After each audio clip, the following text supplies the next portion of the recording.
social media scheduling tool. What's the deal? Are they worth it? What are the benefits of using social media scheduling tool as a business owner, marketer, consultant, or solopreneur? What are the options out there? I try many different social media scheduling tools so you don't have to. And in today's video, I'm going to break down the pros and cons from my experience. So without further ado, let's get to it. If you're new here, welcome. My name is Joseph Rebelli. I am the founder of Rebelli Digital, a creative marketing agency. I am a video and content marketing expert. I've been working on social media for a long time. And when it comes to social media scheduling tools, I tried many and waste so much money so you don't have to. So in today's video, we're going to break down my top 3 for you. We're going to look at the pricing, we're going to look at the features, and we're going to look at the overall pros and cons. So let's get to it. First of all, what are the benefits of using social media scheduling tool? Whether you're running a team or working solo, the whole purpose of a social media scheduling tool is to ultimately save you time and replace stress with strategy, which is a big thing for me. Before I opened Rebelli Digital back in 2020, my creating agency, I used to work in corporate and I used to work independently as well as a social media manager, content strategist, and brand strategist. And when you are a fancy team of one, you have to work smarter rather than harder. So I'm going to break down a few points for you to consider when you're about to try your next tool. Number 1 is platform compatibility. The whole point of a social media scheduling tool is to make sure that everything is centralized, to make your life easier and do not jump from one social media to the other. However, not all of them cover all the platforms, which is why it's very important for you to make sure that you understand in advance which platform you need to be able to manage. If you have clients that have a multi-channel brand and they need to be on YouTube, Facebook, Twitter, as well as TikTok, you want to make sure that the platform they use is covering all of them. Point number 2 is scheduling and publishing capabilities. Now, you want to make sure that the tool that you're going to use is going to give you all the features within the scheduling that you need. How much in advance can you schedule? Can you change a post after it's been shared? Can you archive something? Can you unpublish something directly through the platform instead of going to Instagram or TikTok and remove it manually? These are all things that from experience I learned are very important to consider, because you might have a platform where you can post something but you cannot remove it. And if you're in a place in a time where there is a bank holiday or you're posting something that is scheduled and it's going out and you're not in the desk to be able to control it, you're going to have to go back and check it out and it becomes a total mess. So very important part to consider too. Point number 3 is engagement features. You want to make sure that the social media scheduling tool that you use has a community management feature inside. If you are offering a community management feature in your service, you want to be able to do it through the app. That doesn't mean that you're not going to have access to social media from your phone, but ultimately it would be better for you to do all the community management from the social media scheduling tool, because this allows more control overall. Point number 4, this is a huge one, is analytics and reporting. Now, the argument is everybody delivers this, every single tool has this. Not all the tools have it the same way. Some of the reporting are incredibly basic, you don't need them, they're terrible. Some of them are very insightful and very, very good when you have to deliver the reports to your client. It depends on your role, depends if you're managing multiple clients. I like the idea to have a report that covers all the bases in one place and allows me to optimize then the strategy for the client without causing extra stress. There's no point to have a report that you then have to do again. So if there is an option for you to have it there and customize it, that would be the super winning platform. Point number 5, which is a huge game changer for me, it's user-friendly interface. I don't know about you, but user-friendly and intuitive are part of my love language. The easier, the better. If it takes me more time to figure out the platform, what's the point of saving time to begin with? Like, this should be easy. I know changing platform can be a little bit difficult, especially if you're used to something, but the whole point of this is it shouldn't be, and it should be a very easy and smooth transition. So to make sure that what you're going to next is the right one for you. My advice here is to spend some time exploring demo before you make a decision, and most of them offer a free trial. Make sure you try the platform for a set period of time, which goes from posting to reporting, because that's going to really help you to understand if this is the right choice for you overall. Last but not least is collaboration functionality. This is going down to the way your workflow looks like. Are you running a big team? Are you running a small team? Are you working alone and occasionally have a contractor? Are you looking to make the workflow even easier so you don't have to exchange too many emails? So you want to also have your client with content through the platform? All of this is possible based on the platform that you choose. So it's really important to understand and ask yourself, okay, what type of process would I like to have when it comes to the way I deliver the content to the client and the way I publish it and the way I manage. Now let's get to the hot part of the video, shall we? Which is not me getting naked for your luck. It's more about understanding social media scheduling tools that I tried, so you might think twice before you do. Since 2018, which is when I started using them and I was still working in corporate, I spent a very good chunk of money on them and time in different social media scheduling tools. And that's why I thought it would be helpful for you to have a list so that you can make your own judgment. We're going to look at pricing, which is the most important part for you as a business owner. We're going to look at the pros and the cons from my perspective. So let's get to it. Number one is Hootsuite. Hootsuite was a platform that I used between 2017 and 2018. I was still working in-house as a social media manager and then got promoted as an influencer marketing manager. But at the same time, it was a very, very first platform I used, and we're gonna get into the features in a minute, but the first point is pricing. So check this out.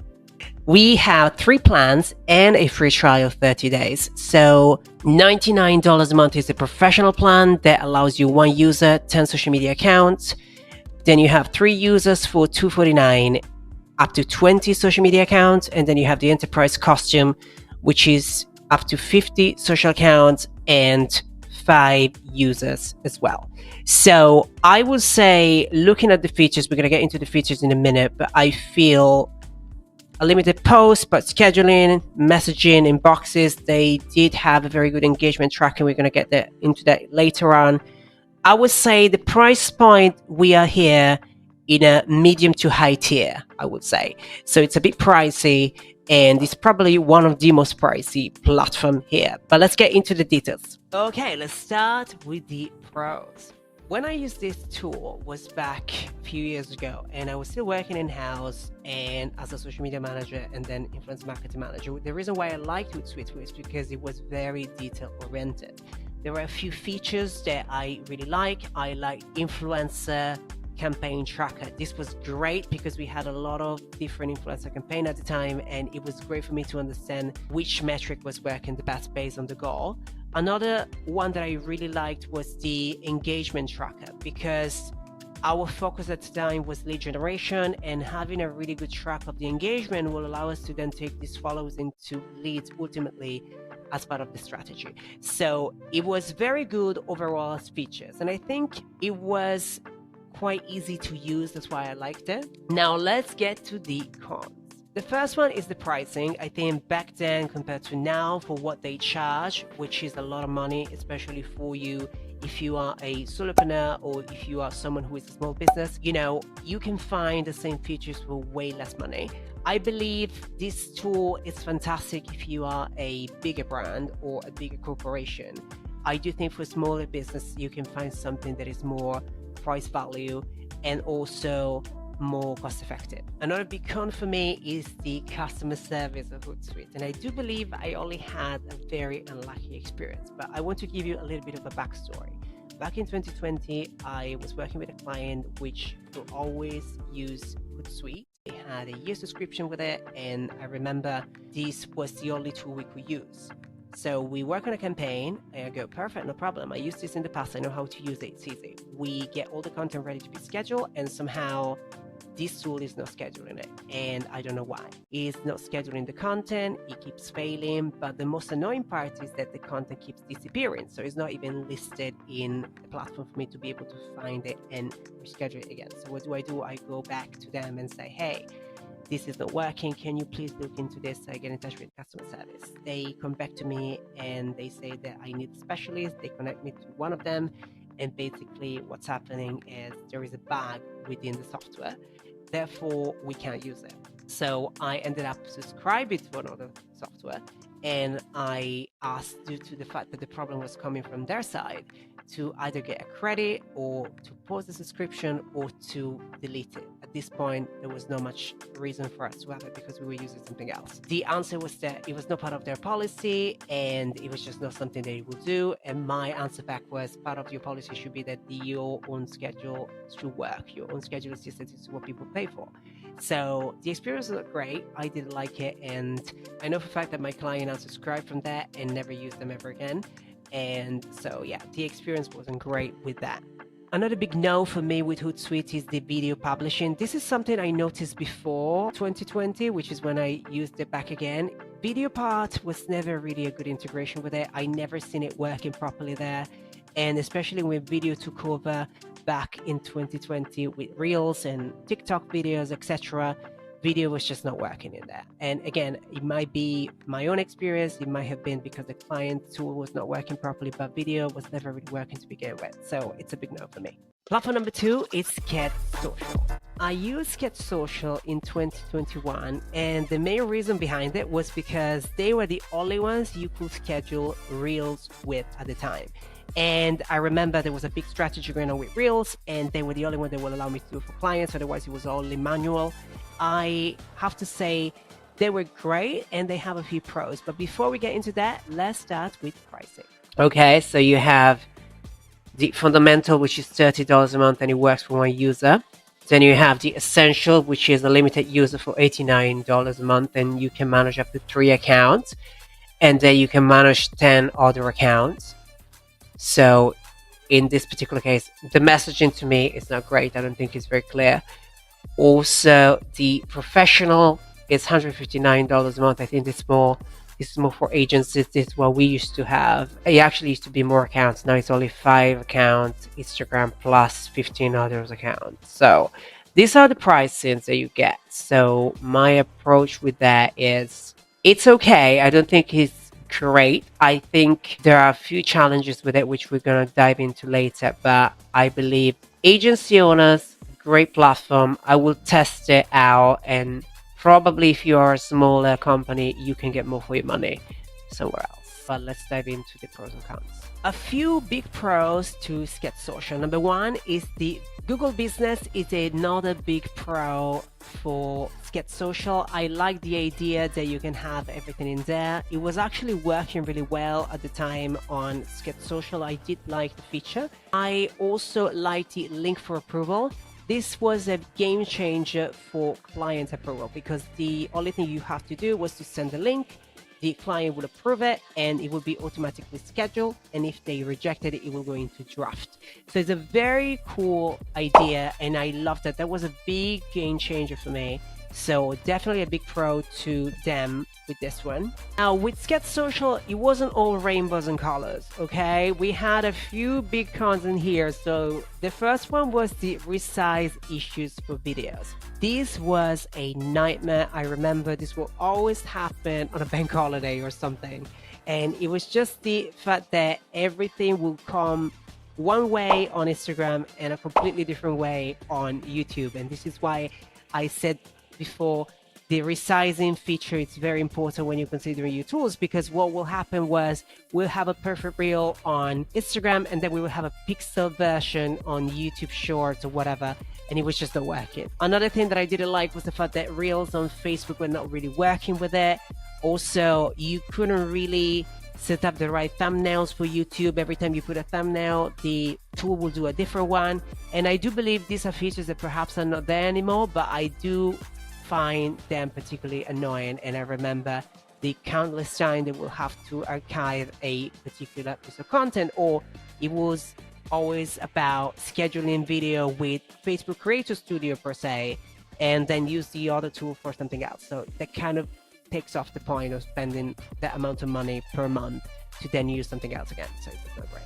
Another big cons were the link in stories. When link in stories were introduced in 2021, they decided to introduce them to Sked, and we started using them, and they would never work. It was always like a picture or like a sticker that would never ever work. And I don't know if it was the API issue, I don't know what it was. It was just a nightmare, because then you will have a piece of content that you get approved by the client with the link in story, and then the link will not work, and it will always be a complaint. So it just makes the relationship with the client very difficult because you promise one thing, but then you deliver another one, and you know it's this tool that is not allowing you to do your job properly. So that's really frustrating. Now, who is Get Social for? I would say it's great for medium-sized businesses and e-commerce. I believe it's a bit pricey for a small business per se. And if you are starting to manage even 3 to 4 accounts and you are not a big company, it just doesn't quite work financially to me. I do feel it's great, however, for a bigger company and for agencies, because the way you can collaborate with the team, it's brilliant. So I really like that. And again, it just makes the flow with the team really easily. So I would say it's a medium-sized business agency type of tool, and really good for content creators as well if they want to be organized, but probably on the pricey range for it. So that's my feedback on Get Social. Last on the list is Planoly. Planoly, it's something I use on and off from 2019 to 2022. And I would say it's probably one of the most visually pleasing platforms, in the sense that it's very visual. If you're someone who likes aesthetic, someone who comes from Instagram, someone that loves Pinterest, this is the tool for you. It's just very, very visually pleasing, and this is what they get you with. They get you with the visual part. Before we get into the pros and cons, let's look at the price.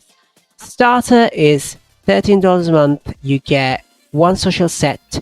You get up to 60 uploads per month, all in one user. This is great for you to manage your own page. It's a solopreneur kind of job. Good. Best for creators with small team, $23 a month. You get the growth plan. Everything in the starter plus unlimited uploads and 3 users. Quite good. Still, from a perspective of social media manager, you really have to work with just 3 clients, maybe 2 if you're managing your own page. Otherwise, still, you can't really do much with that. Professional, it's $43 a month. You get 2 social media sets, 6 users. Again, here we're starting to talk a bit more professionally. And the whole point with Planoly is that if you have more than 2 accounts that you manage with, their price and their planning is not really including it. So you always have to go with a professional somehow. So that's one thing that I'm not particularly keen. But let's get into the pros and cons. A few pros to Planoly, not many. The number one is, of course, being very aesthetic driven. And what I like about this is the feature that allows you to see how your grid will look like before you post. So that's quite nice for someone who is very branding oriented, someone who is very focused on the aesthetic of their social media page, because that's their window, that's their storefront. So I like that, because if you're looking for that, it's brilliant. I do think this one works particularly well if you're a designer or a photographer, because it's very aesthetically driven. Another feature that I liked was the content collaboration features with influencers. Was quite good. I like that because it was really good for campaigns, and I also like the calendar. It was really good. I think it's a great starting point for you if you are a very, very small business. When we look at the cons, however, one of the big no for me for Planoly is the fact that you can only post on Planoly if you have a business account. Now, you're going to find a lot of business have a creator account on Instagram, because the creator accounts give you more access to specific analytics. They give you access to more music. It gives you access to specific features that you only have on the creator account. So to me, the fact that you're limiting a tool that is clearly influencer driven, if you will, because the aesthetic and the graphic and the ping, it just looks very influencer Instagram to me. You limit it only to business content and not to content creators. It's just not really serving any purpose. So that's a big no for me. Another big no for me is the fact that it's really limited to Instagram and Pinterest. This is what you originally came for. And yes, they tell you that it's suitable for TikTok, that it's suitable for Facebook. They sell you the dream, and it's just like, it does everything. It can make your coffee in the morning if you want. But like in reality, it doesn't actually do it. And, you know, I don't like when scheduling tools start with one pattern and then they go to a different direction, and it just doesn't really do it to me. So who is Planoly for? I think Planoly is great, as I mentioned before, for graphic designer. It's really good for photographers. It's really good for business that rely predominantly on visual content. As soon as you start to have a different platform that is on Instagram or Pinterest, I just don't see it for you as platform. I told you all the bad ones and all the ones that I will never use again, but what do we use now at Rebelli Digital and what I am recommending to you? A few months back, someone in my community talked about this tool called Metricool, and that's how I found out about it. I decided to jump on a trial and I absolutely fell in love with it. Before we get into why I liked it, let's talk about the most important part, pricing. A free trial for 30 days, which is brilliant, not a bloody week like the other one. And then you can do analysis of 5 competitors. You can do creation of 1 link in bio through smart links. This is actually a very nice feature to have. Access analytics for 3 months in historical data, pretty good. You also have AI assistant, which is very, very good, even on the trial. And the only platform that is not included is LinkedIn. You can also have the starter for $18 a month, $22 if you pay monthly, and $18 if you pay annually. And the idea here is that it's a bit more advanced. I would say this is great for a smaller business or an agency. And then the advanced, which is great for the report. You have everything included, plus you get the customizable templates. And we will talk about this later. And you also have team and client access, which is a game changer. And then if you are bigger, you can go with enterprise. If you have a bigger team, that's quite good too. So I would say in terms of how the price point is distributed, this to me is more accessible because it gives you features that are great across each package. Doesn't matter what stage of business you are, you can still benefit from. So it's a big plus for me. What I actually like about Metricool is that, on my experience at least, is the only platform that is keeping up to date with the social media platform. Social media platforms change every time as we speak. By the time you watch this, they're probably different again. But they seem to be able to keep up with everything, which I like.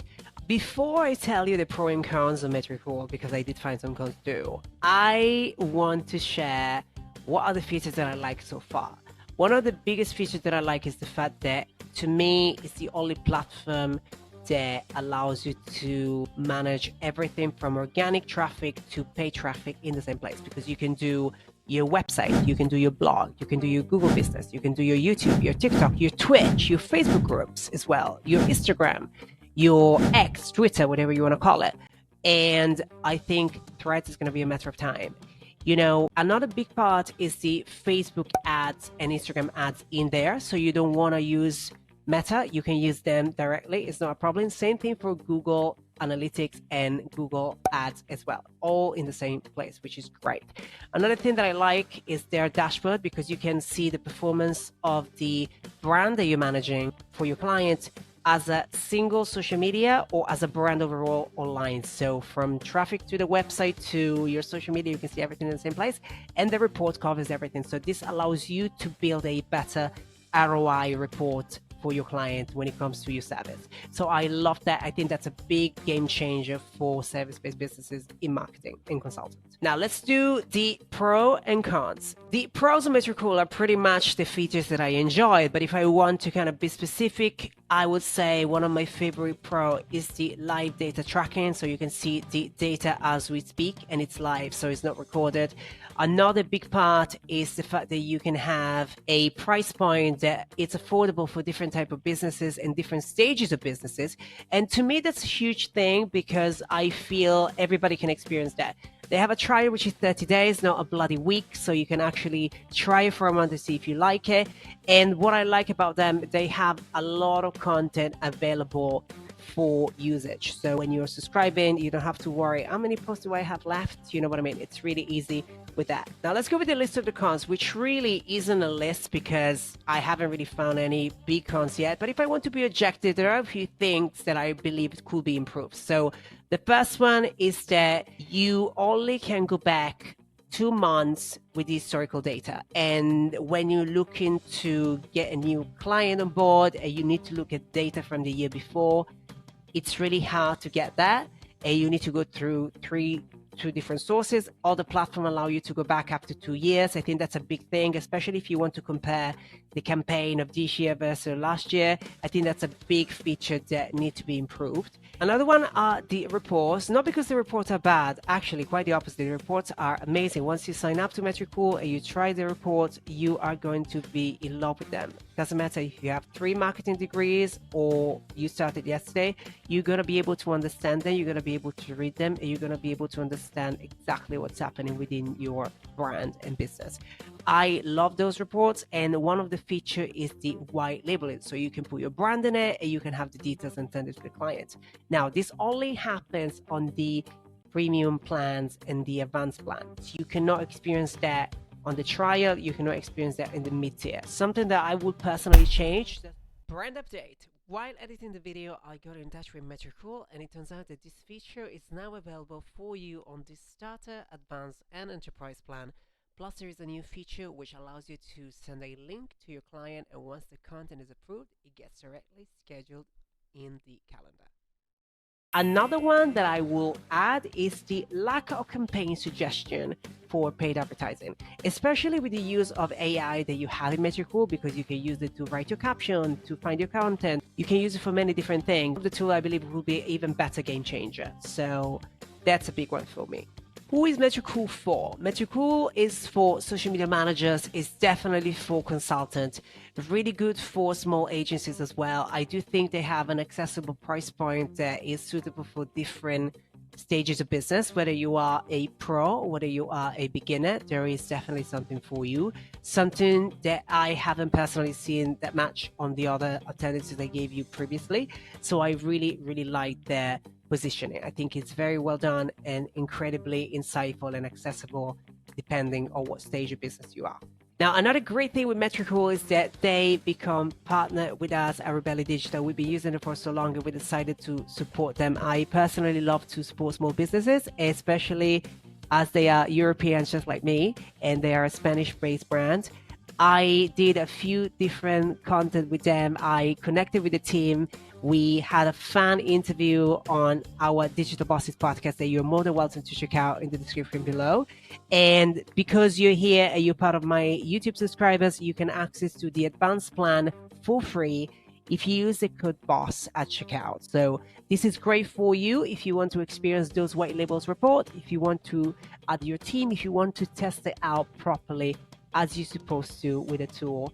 I believe that could be a great opportunity. You can go to www.metricool.com and use the word BOSS at checkout. Now, enough about tools. How about you? Which one of these tools did you try? Have you heard about Metricool before? What are your thoughts about the description I made about each and every one of them? Let me know in the comments below and let's have a conversation. Thank you so much for watching, and I will see you same time, same place on the next video.